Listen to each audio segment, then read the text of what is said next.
We are now live. Brilliant. So we should be live on YouTube. We should be live on LinkedIn, and boom, I've just seen it. We are now live on Instagram as well. So this should be on the Pod School YouTube channel, and then it should be on my own personal Instagram and LinkedIn channels as well. That all looks good from what I can see. Fantastic. So just start a little bit early just to get going. Excited to host a live training talking about how to land your dream guest today. So if you are looking to start, grow, or monetize your podcast, you are in the right place. Whether you are a podcaster already, you've already got a podcast, it's out there doing its thing. Maybe you have plateaued, maybe you're not sure how to grow it or to monetize it. Then you need to come to Pod School. That is our free online community. You can see the logo in the top. There you go. That's the right finger, mirrored opposite ways. You need to come to Pod School, free online community. Myself and James Burt have started up, and then we've also got a premium paid community, Pod School Pro, which is full of massive action takers who are all either launching their podcast in the new year or in one case has just launched their podcast as well. So if you're a wannabe podcaster or a current podcaster, these are the places that you need to be. So I'm excited to talk you through how to land your dream guest. And this comes about really from people, always asking me questions like, how did you get Stephen Bartlett on your podcast? How did you get Lewis Howes on your podcast? How did you get, Holly Tucker on your podcast? How did you get James Haskell, George Cruz, Olympic silver medalist? All these amazing people in their own niche. How did I get them on my own podcast? Screw It, Just Do It as a guest. So Screw It, Just Do It. My podcast has been going for 8 years this January since my very first interview. So nearly 600 episodes now. I've also hosted live events for many years, guested on podcasts for many years, and I've co-hosted 2 other podcasts. Currently, How to Start, Grow, and Monetize Your Podcast with James Burt, and also a podcast called Not Just Crew, all about the airline industry. So, look, what's super helpful when it comes to landing your dream guest is to have a network. When launching your podcast in general, it's having a network. For me, I started my network almost by accident by hosting live events for Virgin Startup. That's Richard Branson's not-for-profit, helping entrepreneurs get funding and mentoring for the business. I was working with them and started hosting their live events every month, which turned into weekly, which then, when I left Virgin Startup, turned into hosting my own podcast live. I just switched it up. So, and I've built that network through my guests and my guests at live events and the podcast. And that makes things easier because, once you have a network, you've automatically got people to go back to bring on again as a guest on your podcast. But more importantly, to ask them who they think would be a great fit for your podcast. Because guess what? Everybody likes to recommend somebody that makes themselves look good. Okay. So that, those names in their black book that are going to be, really interesting guests for your podcast. So I'm going to cover off a bunch of stuff today. Going to run for about 30 minutes. I will stay on to answer any questions that you may have for maybe 15 minutes as well. Let's see how we go time-wise. So just to give you a little rundown, I've just teed things up with who I am and what I do.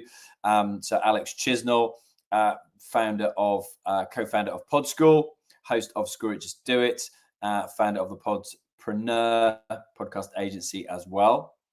So I'm going to run through how to clarify your dream guest profile, the importance of research, crafting a personalized pitch, building relationships before the ask, the art of timing, creating a win-win opportunity, massively important, polishing your podcast presence, using the right channels to reach out, handling rejections gracefully, because there will be rejections. Get used to it.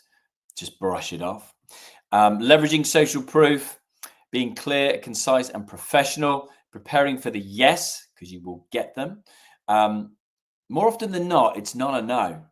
It's usually a maybe, and you need to push them to a yes. I'm also going to cover a little bit about imposter syndrome and how to overcome it, and following up without being pushy, breaking the ice before and after your interview, and then maximizing the experience post-interview. Okay, and all of this should give you, clear, actionable strategies when it comes to getting your dream guest on your podcast. Okay, so I am going to kick things off. Thank you for joining me. I can see people joining up.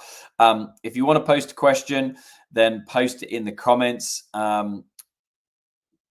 I will see some of them. I'm streaming from something called StreamYard, which is awesome. It lets me stream to, at the moment today, 3, but I could stream from even more platforms if I wanted to you. It just means I might have to dip in and check it out if you are on a specific platform like Instagram or LinkedIn and I can't see them. But do post them up wherever you are, whether you're watching on YouTube, LinkedIn, or Instagram, and I will check them out. But thank you so much for joining me. I'm excited to share this with you.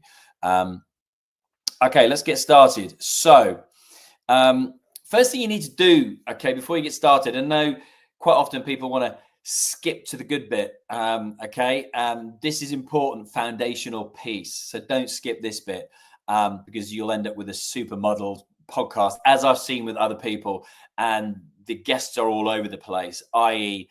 they're complete, there's no common theme, and therefore your audience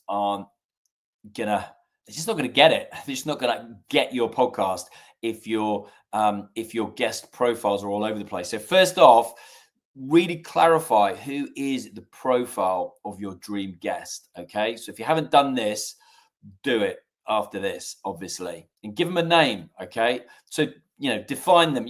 Who are they, i.e. what kind of niche do they sit in? What topics can they talk about? Why do they matter to your audience? Okay, why should your dream guest matter to your audience? And how do they align to your podcast goals? And again, if you haven't done that bit, then you need to do that bit now over Christmas and New Year. Define what the goals you have for your podcast are. Where are you trying to get to with your podcast? What does podcast success look like for you? Okay. Only when you've got those kinds of things sorted can you then work out who is the dream guest profile. Okay. But really flesh that out. Who are they? Are they male? Are they female? Are they both? What subjects, what topics can they talk about? Why do they matter to your audience? Okay, all these things I'd like you to really flesh out. So that's number one. The importance of research, okay, and this is an interesting one, and people are going to have different opinions on this. For me, and this is just my personal opinion, I think there's a fine line between over-researching and under-researching your dream guest. And only because I've seen on another podcast, and I'm sure a lot of guests must be thinking this as well. It was just him who articulated. It was Levi Roots. Don't know if you remember him. Reggae Sauce, Dragon's Den, and he was on a guy called Rob Moore's podcast. And Rob brought out his notebook, started asking the questions, and Levi Roots just shut him down and said, "I don't want you to ask me the questions that you ask everybody that you get on your show. I want you to ask me questions without your notepad." And that might throw you. It would certainly throw me. I'd certainly be able to carry it off. Do not worry about that. But it would definitely throw me, no matter who it was, straight off the bat. But I thought it was really good when he did do that, and it really does get you thinking. Because how many of the guests that you get on, and those guests who kind of do the rounds, you've seen them on other podcasts, maybe you've got them on your show because you've seen them on another podcast. Okay, you need a different angle. Okay. Yes, I think you can ask them some of the same questions if those questions are really relevant to your show, i.e. you might get a different answer. But for me, don't over-research your guests.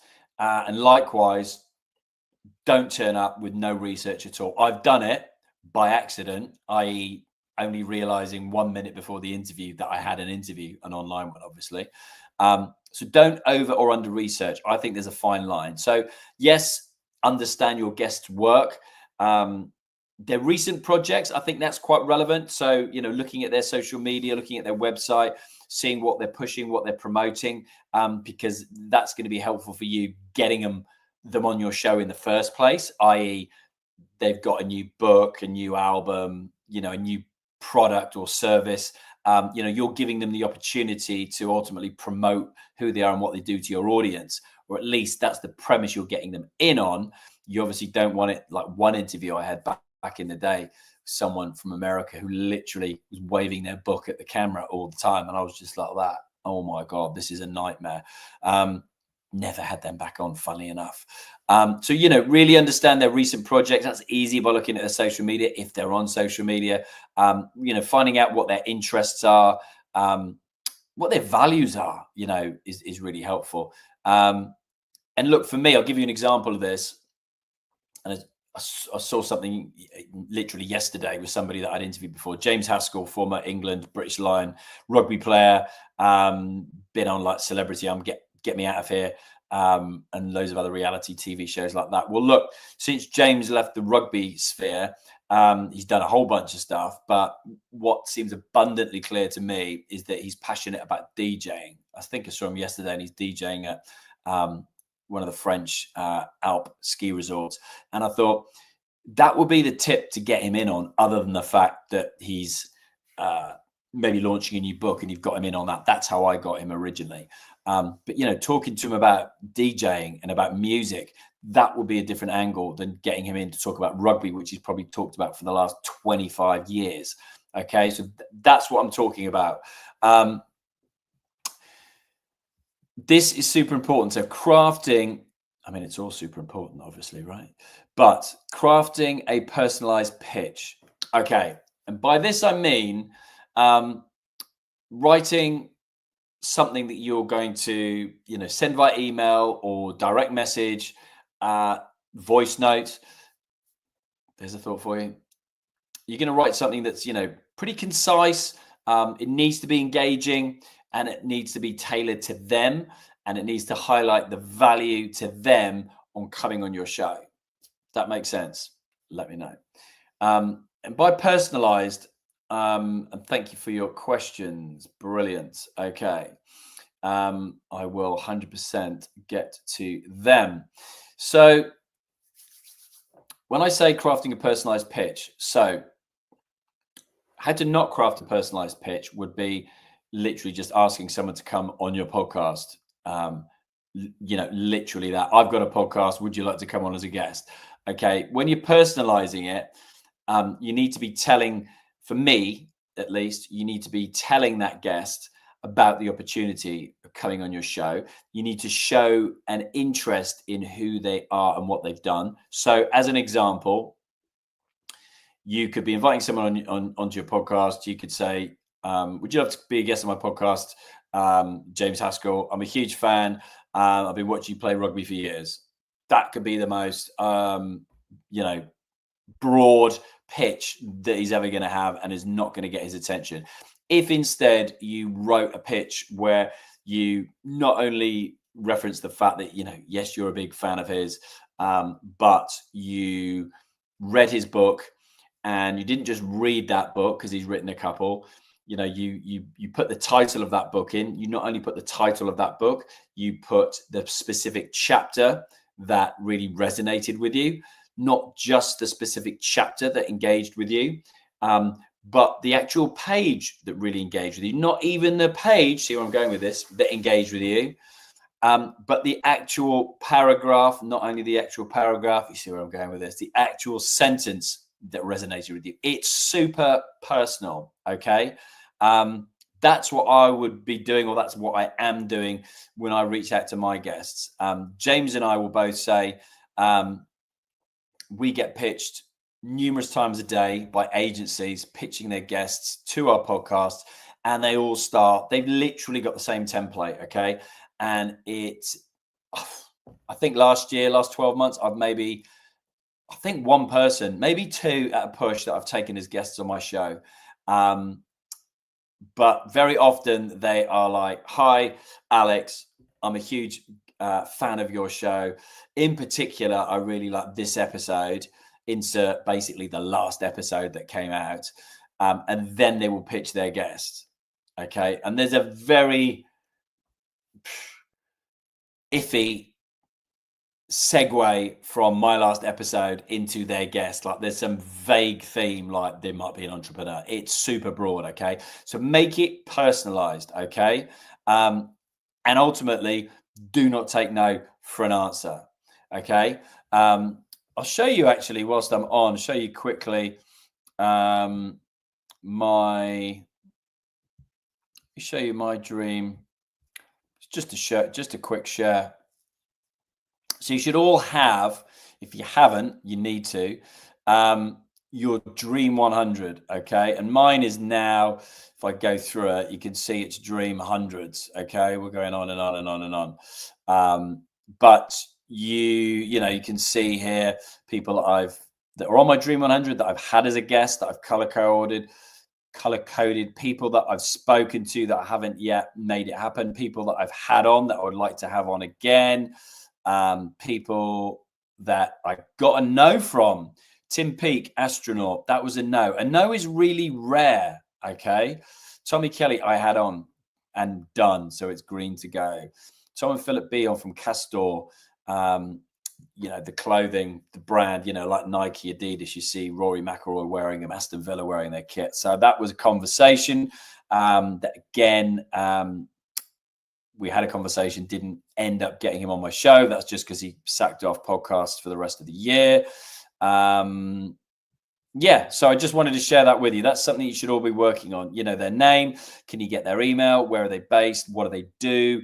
You can see I don't fill this in like I should be. What categories, their platforms, outreach status, how many emails have we sent? So this is something that I'm working on all of the time, okay? And as I've said before on these lives, if you're in Pod School, you'll know that if you're looking to start a podcast, you should have your Dream 100 that you're working on all of the time. You should also have if I'm going to start my podcast in the next 100 days, who can I get to that's within my immediate network or one person removed from my network that someone can introduce me to, okay? So you could start the Dream 100 at any time, and that's long term. Like, as an example, Lewis Howes took me 9 months, maybe a year to get on my show, whereas other guests, like, for example, Piers Lenny from Dragon's Den, one message on LinkedIn, boom, done. And it was about timing, something that I will cover shortly. Okay, back to my list for you today. So building relationships before the ask. So this might seem obvious, maybe it isn't, yeah. But first thing you need to do, if you want this person as a guest on your show, engage with their content. What do I mean by that? Connect with them everywhere on every social media platform that you can find. Subscribe to any newsletter that they have. Look at their website. What else can you do? A good tip here. Again, if you look at their social media profiles and if you look at who they're connected to, okay, or who they're following if you're on Instagram or Facebook, or if you're on LinkedIn, who's a mutual connection, okay, and if you've got a mutual connection on LinkedIn or they follow someone you're connected to that you can reach, then that's far easier to have a warm introduction, referral, than to going cold, because they might not look at their you might just go into that spam folder in their email or whatever the folder's called, I can't remember, on their Instagram. Same for LinkedIn, Facebook, etc. They might not even see that message, okay, but they might. And guess what, you're only going to find out by trying, okay, multiple times. Don't do what 99% of people do, which is ask once, get a no, or usually it's no reply, okay? So it's a maybe that's not a no in my book. That's a green light to go back and ask again, okay? So you need to try and warm up the relationship. The art of timing, as I say, my Lewis Howes example.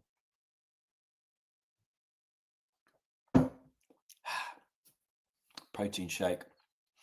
So reach out when the timing aligns with their personal or professional stuff that they've got going on. By that I mean a new launch. Is it a new book? Is it a new music album? Is it a new product, service, project? Whatever it is, those are the green lights to go in and make the ask. Okay. And again, I've had I was chatting to recently the PR company for represents Tyson Fury's wife, who brought a book out. And they were saying, because I'd interviewed John Cordwell, who sold Phones for You, entrepreneur, billionaire. And I'd asked about him, but they'd said that Tyson Fury's wife was looking to chat about her book again, which she released like a year ago, but was looking to do some more stuff. And I was like, I would definitely be interested in a conversation with her and hearing what it's like to be the other half of Tyson Fury. Super interesting. So, reach out when the timing's right. Don't be surprised if you don't hear back, if they are, in offline mode, off the grid, i.e. they're writing that book, recording that album, they're not engaging. Okay. But it's a green light to go back again if you don't hear. And making it a win-win opportunity, right? So clearly communicating, it's a bit Australian maybe, I don't know. Clearly communicating what's in it for them. Okay. So, I hope this is making sense, by the way. Give me a thumbs up. Let me know if it is. About halfway through. So I've got about another 10, 15 minutes to go. So clearly communicate what's in it for them, i.e. exposure to a brand new audience. Okay. You'll be promoting them and their thing. You found out what their thing is. Maybe it's just a meaningful conversation about something they're really interested in that you've seen. You've heard them talk about it on another podcast or seen them on another podcast talking about it. And you think, this isn't what they normally talk about, but they seem really passionate about it. What if I reached out and asked if they wanted to talk about that? And that could be something, go back to my James Haskell example. What if, everything you see about James Haskell is about rugby and about DJing. And then he's on a podcast talking about, I have no idea what's coming to my head, but collecting butterflies. Okay, he's massively into collecting butterflies, and it comes up in conversation. And this is his passion. This is what he spends every waking hour thinking about it. But you've never heard him talk about it, read about it. That could be an interesting one to go in on. James, would you like to come onto my butterfly podcast and talk about collecting butterflies? No idea where that came from. Okay, so making it a win-win opportunity. It's not all about you. You need to make it all about them. When you've got them on your show, then obviously it becomes all about you because it's your show. You're still going to give them that opportunity to talk about their thing, but it's your show. These are the rules of your show. Yes, you're going to give them the opportunity to promote their thing. Maybe you name check it at the beginning and you talk about it at the end of the podcast, but you still want to have your show and you know your audience best. So polish your podcast presence. So showcase your podcast quality. Okay. So give them examples of, and this is all in your pitch, obviously, past episodes, any metrics you want to include about your audience, about the potential size, sex, location, branding, professionalism that you've got, all those kinds of stuff. If you're starting out, it might not make sense to draw attention to your audience because it's not going to be big starting out. Nobody's is. I had 2 downloads in my first week, not even the first day. But showcasing past episodes that could interest them and flagging those. So yes, I have a deck that we send to all potential guests, and in there, have I got Lewis Howes, Stephen Bartlett, Piers Linney, James Haskell, Jamie Lang, Holly Tucker? Yeah, of course I have. Why wouldn't I? It elevates my show and shows them the caliber of the guests that I've got on the show, and it's going to make them feel comfortable. So use the right channels to reach out. Okay. So look where your guests hang out the most. Okay. Is it on LinkedIn? Is it Instagram? Can you get a mutual contact to reach out for you? That's obviously the preferred way. And I've told you the strategy for doing that. That's going to make it a warm intro. It could still be a no, but it's a warm intro. Okay. I said I've lucked in with LinkedIn, less so with Instagram. But I've got a bigger following on LinkedIn and Instagram. I don't know if that makes that much of a difference. I think it's that. I think it's where you hang out most as well, and people can see the real you. How you show up.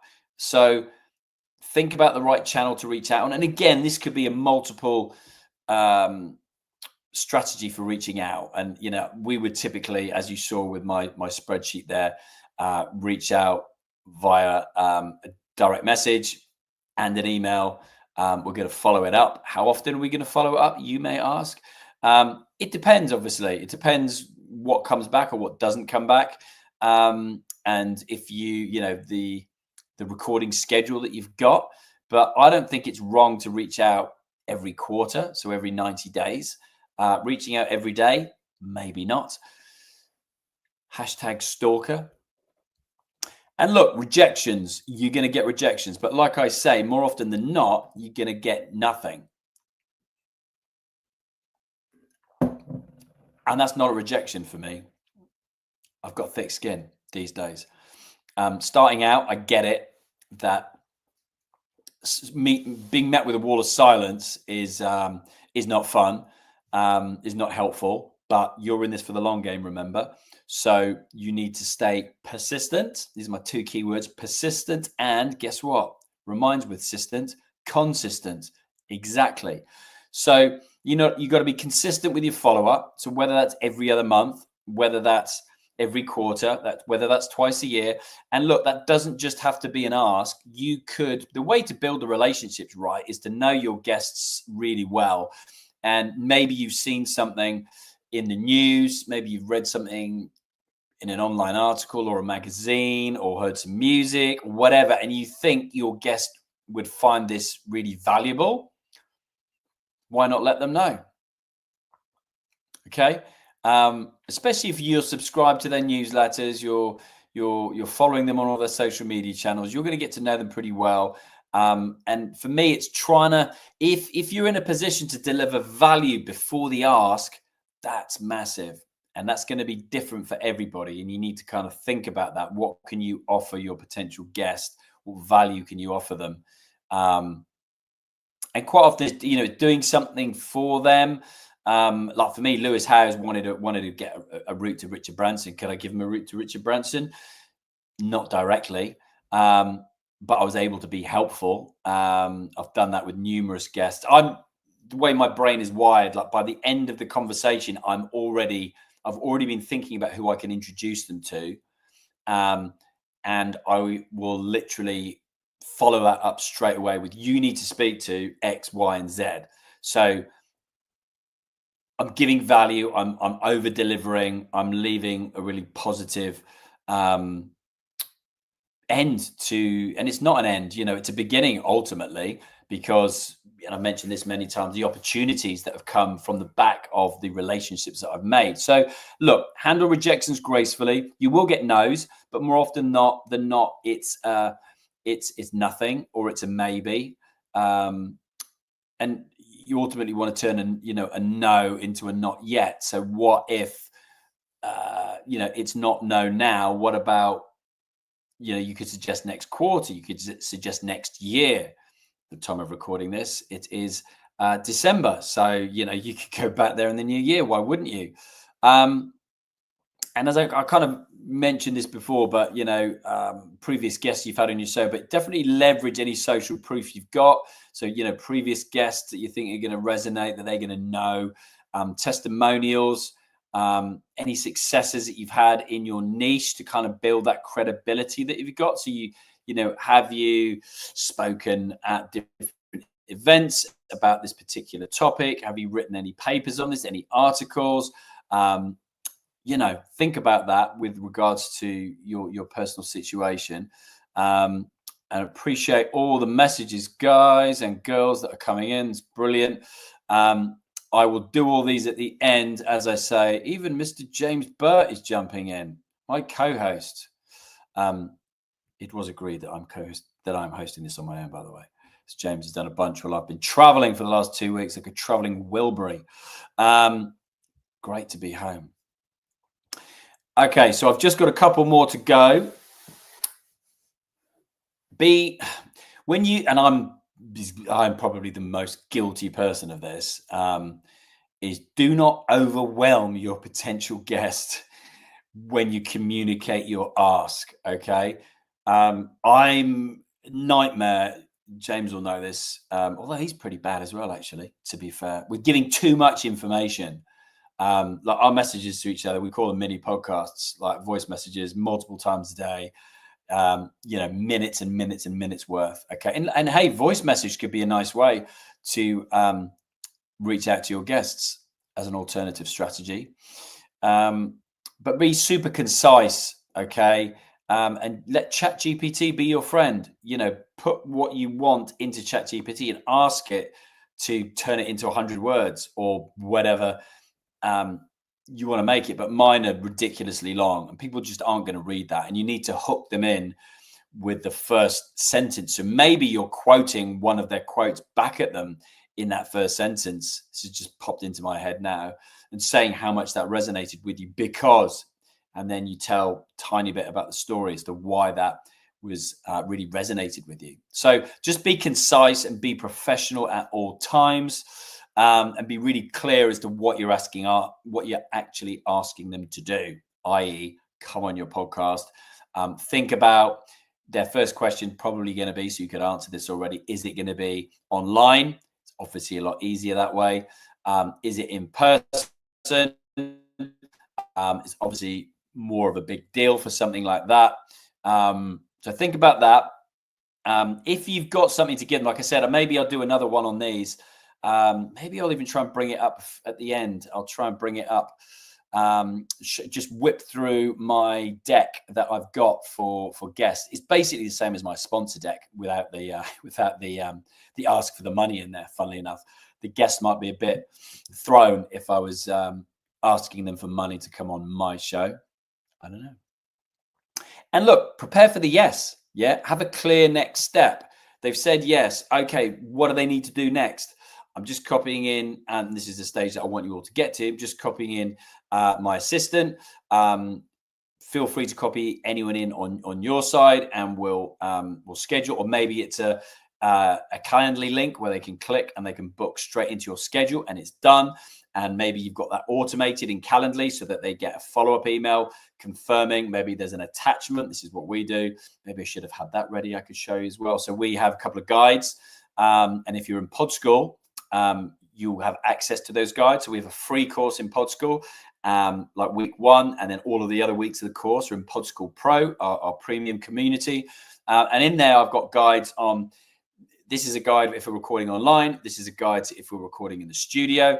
And that's going to include things like directions to the studio. That's going to include what's available at the studio. Like, there's a cafe, there's a free taxi. There is. It's amazing. All of those things that you're going to communicate to your guests, the next steps. These are the action steps to make this happen. Because the last thing you want to do is get a yes.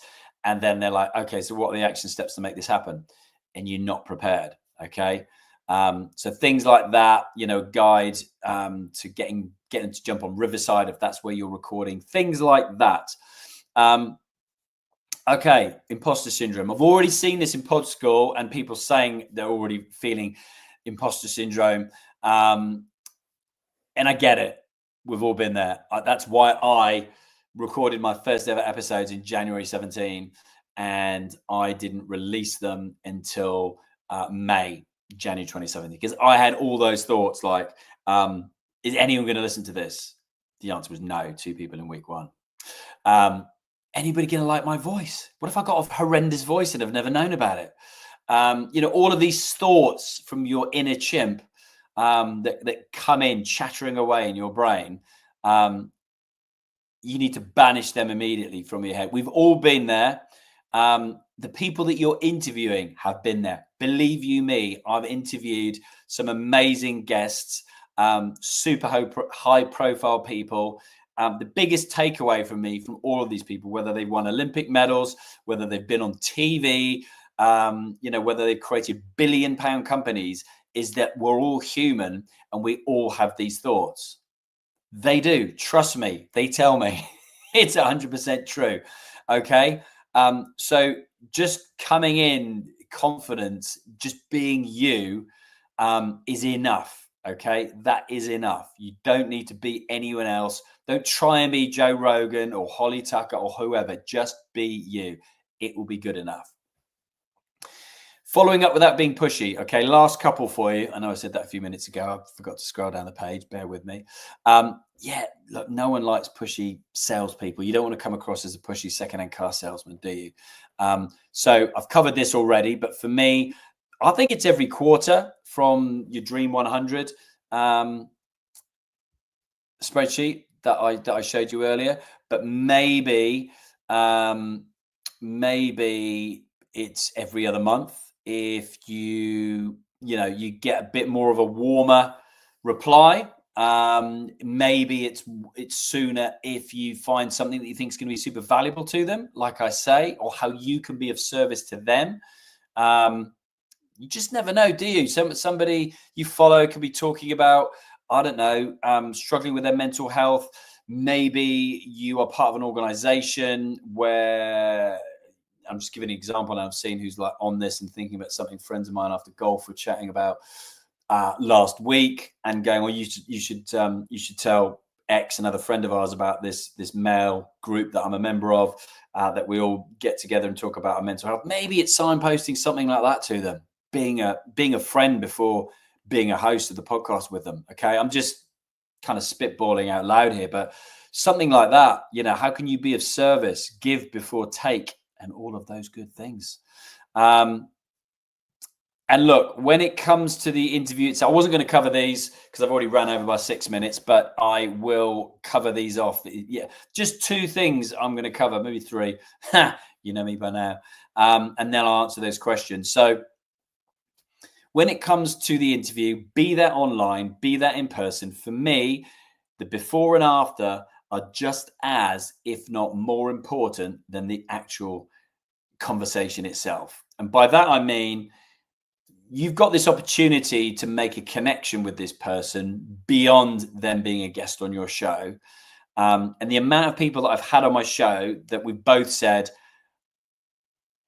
I could talk for another hour now. I always remember the one with Al Barrett from Grenade. And he said, I'll come on you and Rob Moore's podcast to talk about the sale of Grenade to Mondelez, who own Cadbury's. So I'll come on your podcast, no other podcast. And I was like, wow, amazing. And that's because I'd built a relationship with Al before. He'd come and spoken at events that I put him up in a hotel, and all the rest of it.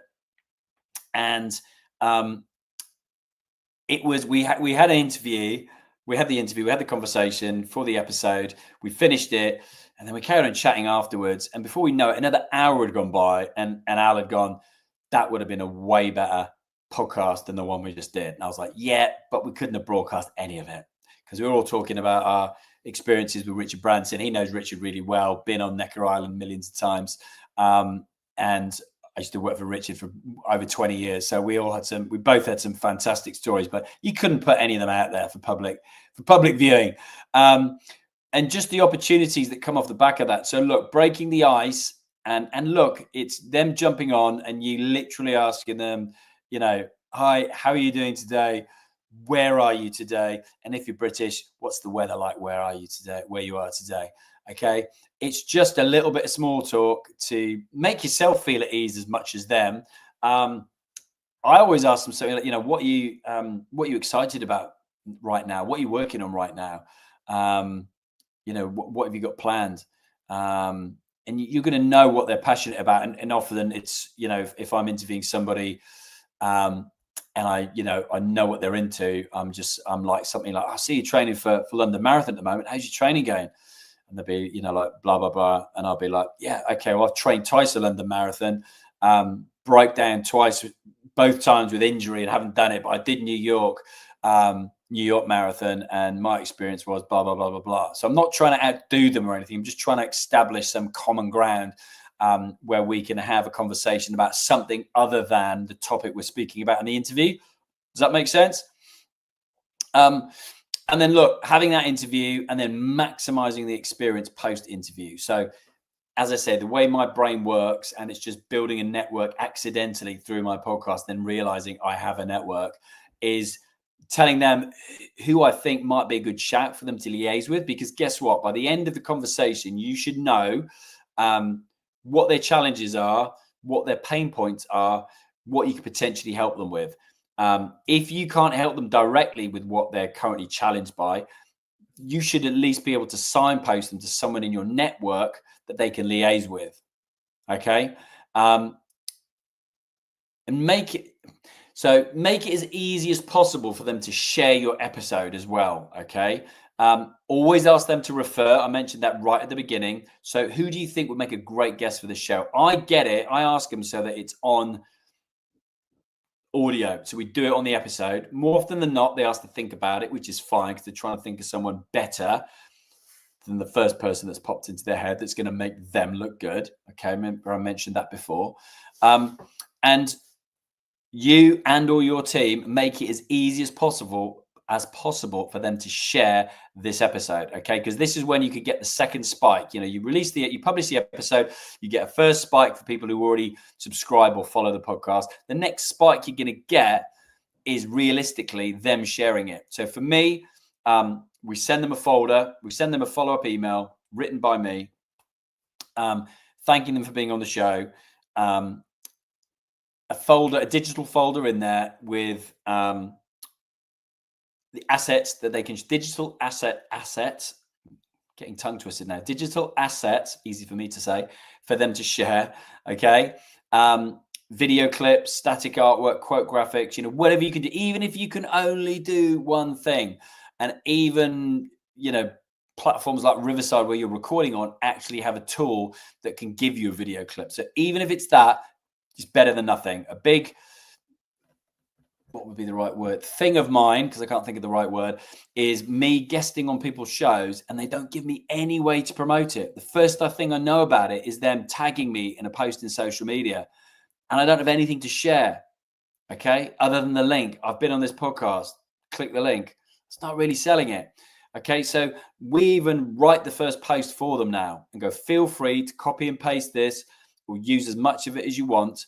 I'd even go as far, you can get, and I can't remember the name of it, TinyURL. James uses this. You can go to tinyurl.com and you can personalize the link that you give them. So it could be Alex Chisnell guesting on a podcast. Here's the link, tinyurl.alexchisnell. Okay, that personalizes it a little bit more again. Writing the post for them personalizes it again. And it's the first post on social media. This is what you talked about in the interview. These are the takeaways. Something as simple as that. I would even go as far as to tell them when to post it, because if they don't, guess what? You can go check their social media. And if they haven't shared it on this day at this time, you can just give them a little nudge. And I've mentioned this before, but I always remember my best example is of having James Haskell. Funnily enough, he's come up again. And him sharing it on his business channel, his fitness channel. And that episode went to number 4 in the UK chart, in the entrepreneurship chart that day. And I was like, that's cool. But I thought it might go to number 1. And that's only because the episode the previous week went to number 1 with the founder of Huel, Julian Hearn. And I just thought, we're on a roll here. So I saw him on his Instagram, looked at his Instagram. He was doing a live. He was in somewhere like Ibiza doing a DJ set. And I just thought, shall I send him a text message? Shall I not send him a text message? I had his number and I just thought, sod it. What have I got to lose? So I literally just sent him a text message saying, Hask, hope you don't mind. Really appreciate the share on your fitness page. If you get the chance, I know you've got your hands full right now DJing, but if after the gig you're able to share it on your personal channel, massively appreciate it, dude. He literally did it there whilst he was DJing on his phone, and within 4 hours, that episode went to number 1. What does that mean? That means more people would have the opportunity to see that episode, and more people have the opportunity to come and follow and subscribe to my show. So why not? What's the worst that can happen? He could have said no or not reply.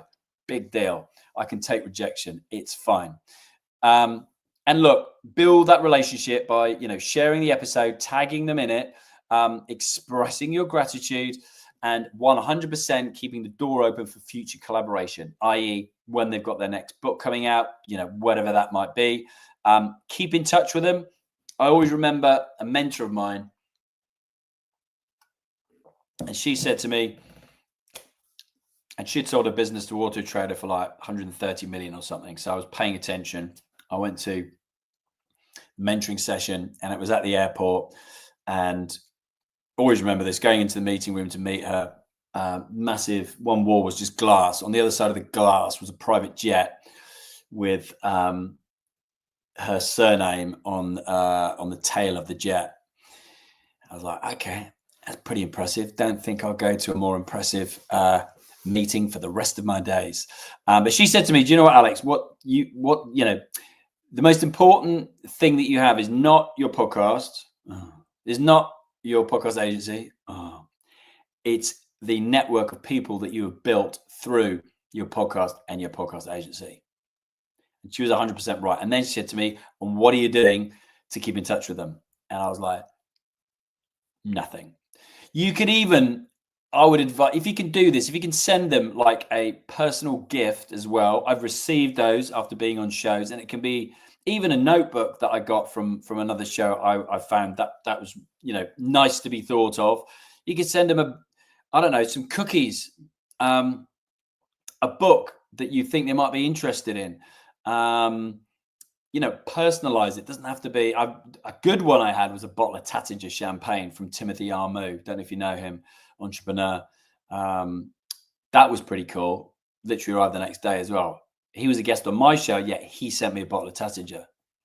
That's pretty cool. That's memorable. That's why I'm telling you about it now. Doesn't need to be that, but I will tell you again, 99% of people do not send anything.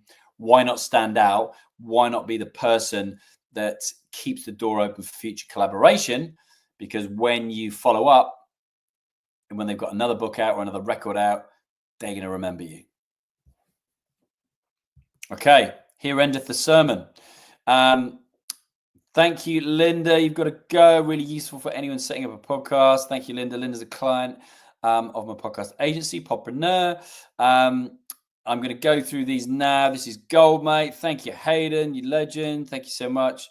And look, as James says, the introduction network effect is real in the world of podcasting. That's for sure. It is, and it's a much smaller world than you realize. We've mentioned this many, many times.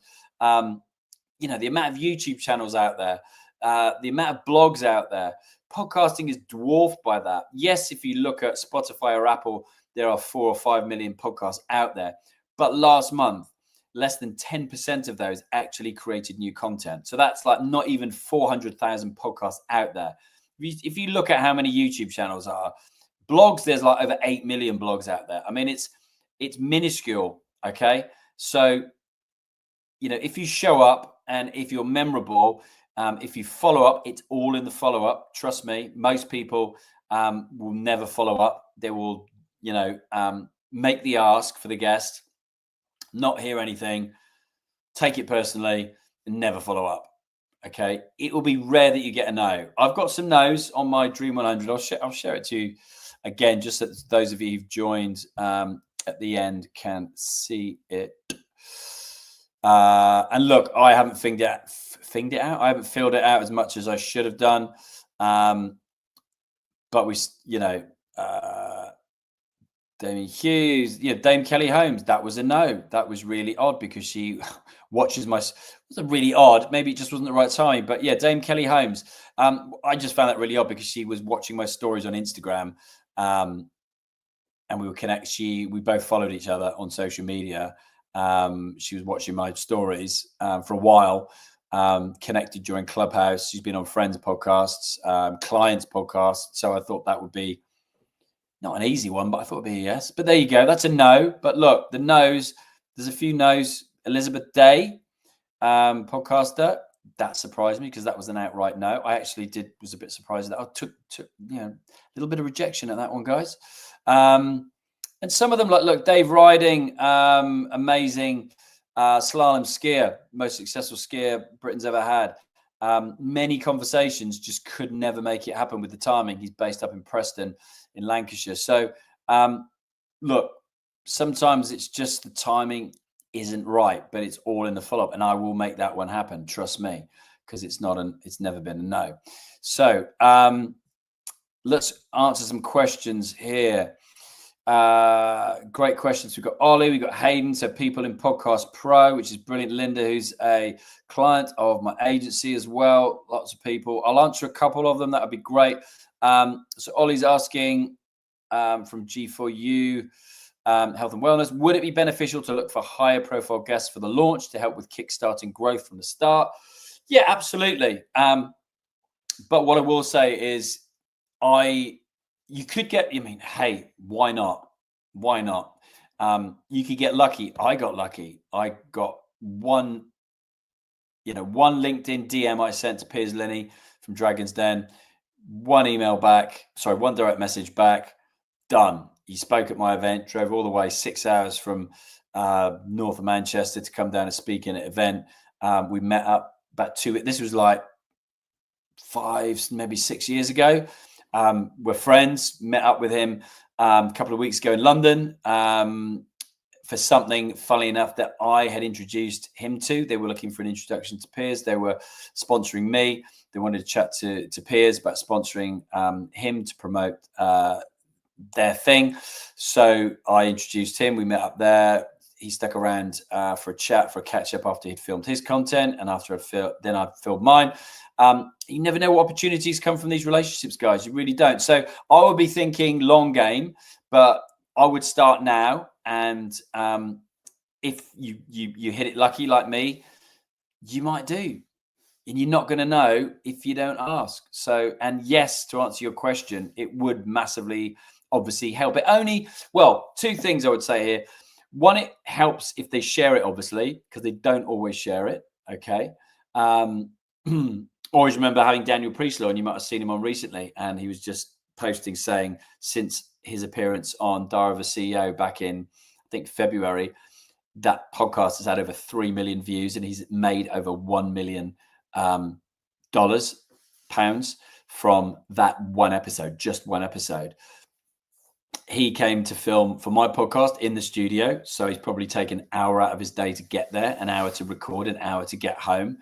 That's 3 hours. That's a third of his day, maybe a half. I don't know. And never shared it. And that surprised me. And we did all of the things that I've just talked you through. So you just don't know. But they might, right? And there's nothing to stop you re-sharing it and tagging them again and emailing them again when you republish it. I don't necessarily mean republish it. I mean just promote that episode again.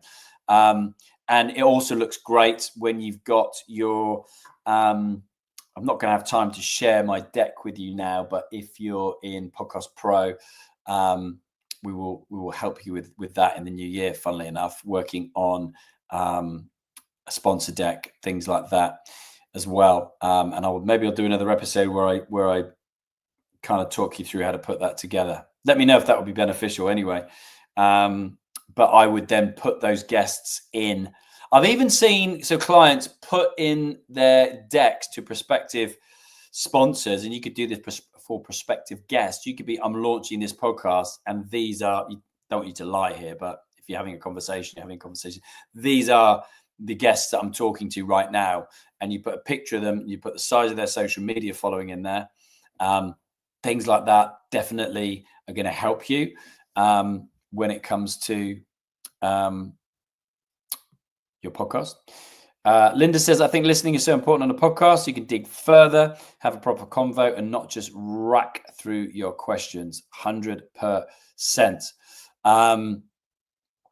Funnily enough, Hayden says, I asked Daniel to come on yesterday for his podcast. No reply yet, but he read the message. That's good that you know he read the message. Funnily enough, and he gets bombarded, obviously, especially since being on Diary of a CEO. I've just, and look, it's adding value, isn't it? I introduced him to a client called Action Coach. They were looking for a speaker for their event, big business event. They, who did they have? They had Gabby Yorath presenting it. The previous year, they'd had Stephen Bartlett headlining it, and they were still looking for a headline speaker. and I'd mentioned Daniel, and they said, "Do you know Daniel?" I said, "Yeah, I know Daniel. Just had him on a podcast. Would you like me to introduce you?"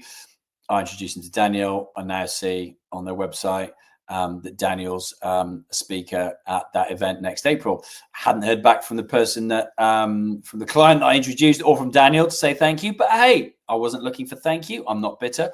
I'm literally just using this to say, be of value. Okay, it will all come back in time. Trust me, it will all come back. So yeah, good luck. I hope you get there. And yeah, look, Piers is always looking to go on podcasts. So follow up with me on that in the new year. I wouldn't make that intro now, I would say, because it will just get lost in the matrix. But the new year is a good time for stuff like that. So Hayden from the Make It Big podcast, he's got 3 different types of guests. Okay, interesting. For example, my niche is making money online. So guests would cover e-com, crypto, social media, etc. I see them as all under one umbrella. Yeah, absolutely. And you might have different verticals, and that's the same with my podcast. Screw it, just do it these days. You know, it just used to be founders of businesses that decided to screw it, just do it. Okay.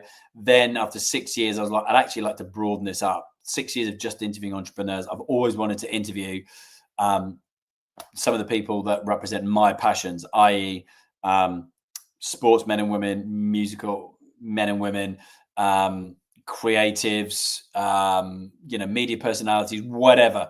So I ended up, interviewing people like Jay Morton and Staz from SAS, Who Dares Wins, interviewing Kieran Riley, who won silver medal for BMX freestyle at the Paris Olympics. Adam Burgess won silver medal in the slalom canoe. So, yes, 100%. You can. I've got like 4 different verticals that sit under that broad heading. And for me, they need to tick. I think they've got out of those 4 verticals, they've got to tick 2 out of the 4 boxes, something like that, to get them on the show. So 100% you could do that. Absolutely. Just be super clear as to those different types of guests. And also, Hayden, ask your audience which type of guests are resonating with them the most. And that could determine future direction of your show. I've certainly done that. And it's crazy. It's like everybody wants more of the ex special forces, SES Who Dares Wins guys. Without a doubt. And it's like, okay, well, let's lean into that then. If they didn't interest me, then I wouldn't lean into that. But because I do, I do. General business online, is that again my audience to talk about? So Hayden, I'm in the general business and online income niche. Is that okay for my audience to talk about many different online incomes or business ideas? For example, ecom guests, AI, biz stuff, crypto. I think so. And again, ask your audience. I always flip it back to that, and also ask your ideal listener avatar. What would your ideal listener avatar, if you know them that well? I did miss it from the top there just because of my scrolling incapability.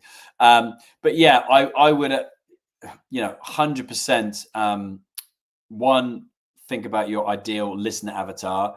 Would they want to listen to those types of guests, those types of topics? And also flip it and ask your audience. You can, YouTube, you can put a poll in the community tab. You can do polls on LinkedIn, Instagram. If you've got a newsletter that you've started, you could obviously ask them directly through the newsletter. There's loads you can do here. And that's what I would be doing. So I'm going to wrap up because I've got 2 minutes left. I'll run over by, 13 minutes, 30 minutes content, 15 minutes Q&A, a little bit more content there. But I hope that, hope you enjoyed it. I hope you found it useful. Much appreciated. Thanks for all the props, guys. Haven't been able to share the deck with you for sponsors, but we could do another one for that. I think that'd be really helpful, actually, because I've got a bunch of them that I can show from working with, everybody from influencers to super high profile TV entrepreneurs through to myself. I could share like a bunch of those with you, but we would do that we'd only do that in Pod School Pro, I think. And again, just to finish up, guys, thank you for listening. If I don't see you before, we're doing another live training on Monday. Yes, we're doing it this Monday. I'm trying to think of the date, 23rd of December. But if I don't see you before then, have a very Merry Christmas and a very Happy New Year. If you are not a member of Pod School, then you need to be. Let me find a link for you. You basically go to school.com, skool.com/podschool, PODSCHOOL.com. Just saying, here we go. Example banners. I'm just in the wrong folder. If you bear with me, I will get them. Just wanted to finish up on this, but no, it's not realistically going to happen. Alex has failed. It's fine.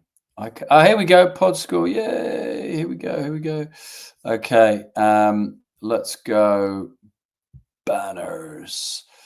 Pod School. There we go. Boom. Yay. Managed it. Flailing away. Too many things going on. So you can join Pod School, www.school.com/podschool. If you're not already in it, it's a free community. We've also got a premium community, Pod School Pro, if you want to get more of everything, basically. In Pod School, you've got week one of our free course, How to Start, Grow, and Monetize Your Podcast. You've got weekly content. Over in Pod School Pro, you've got the full course. More courses coming in Q1 of 2025. You've got access to guest interviews from some of the biggest podcasts in the UK. We've got people coming on from Darvis CEO, Chris Williamson podcast, some awesome podcasts, a weekly Q&A instead of a monthly Q&A, one-to-one with me or James. Loads going on there, guys. But head on over to school, head on over to Pod School and come and join the party. Okay, thank you very much indeed. And if you're looking for more of this kind of stuff, then you can just search How to Start, Grow, and Monetize Your Podcast. And that is our podcast, wherever you get your podcast. So signing off, have an awesome rest of your day.